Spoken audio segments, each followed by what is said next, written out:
মেয়েরা তার প্রিয় মানুষটার কাছ থেকে এই তিনটা জিনিস পেলে অনেক বেশি খুশি হয়। নাম্বার 1, সময়।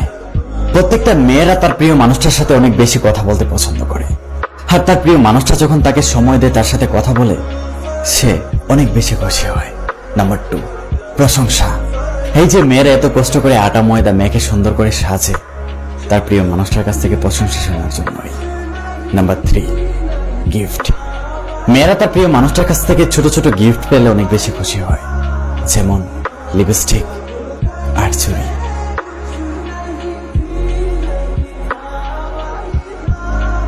ব্লক লিস্ট, সেটা তৈরি করা হয়েছে অপরিচিত আর খারাপ মানুষদের জন্য, কিন্তু ব্লক লিস্টে অপরিচিত আর খারাপ মানুষরা থাকে না। একটু খোঁজ নিয়ে দেখেন, ব্লক লিস্টে সেই মানুষগুলোই থাকে যাদের সাথে একটা সময় 1 ঘন্টাও কথা না বলে থাকা যেত না।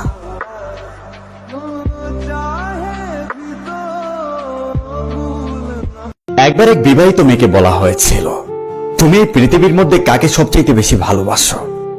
বিবাহিত মেয়েটি বলেছিল, এই পৃথিবীর মধ্যে আমি আমার মাকে সবচেয়ে বেশি ভালোবাসি।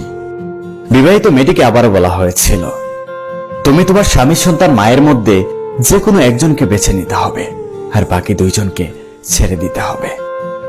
বিবাহিত মেয়েটি কিছুক্ষণ ভাবার পর বলল, আমি আমার স্বামী সন্তান মায়ের মধ্যে আমি শুধু আমার স্বামীকে বেছে নিলাম, আর বাকি 2 জনকে ছেড়ে দিলাম।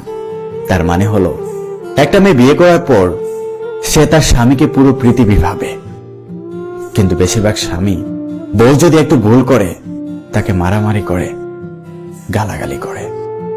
আমি প্রত্যেকটা ছেলেদেরকে অনুরোধ করছি, তোমার বউ যদি ভুল করে তাকে বোঝাইও, গালাগালি কইরো না, মারামারি কইরো না। তোমার বউ যদি ভুল করে তাকে ভালোবাসা দিয়ে বোঝাইও, দেখো এই পৃথিবীটা তোমার জন্য জান্নাতে পরিণত হবে।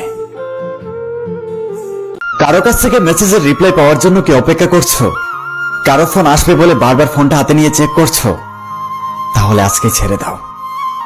কারো মেসেজের রিপ্লাই পাওয়ার জন্য অপেক্ষা করা, কারো ফোন আসবে বলে বারবার ফোনটা হাতে নিয়ে চেক করা। কারণ যেই মানুষটা তোমাকে সত্যিকারের ভালোবাসবে, সে কখনো তোমাকে অপেক্ষা করাবে না, সে কখনো তোমার মেসেজের রিপ্লাই দেরিতে দিবে না।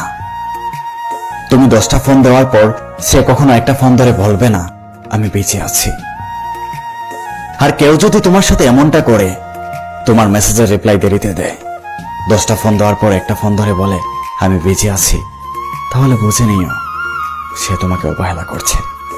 আর সে তোমাকে এটা বলতে পারছে না যে তোমাকে আমার প্রয়োজন নেই।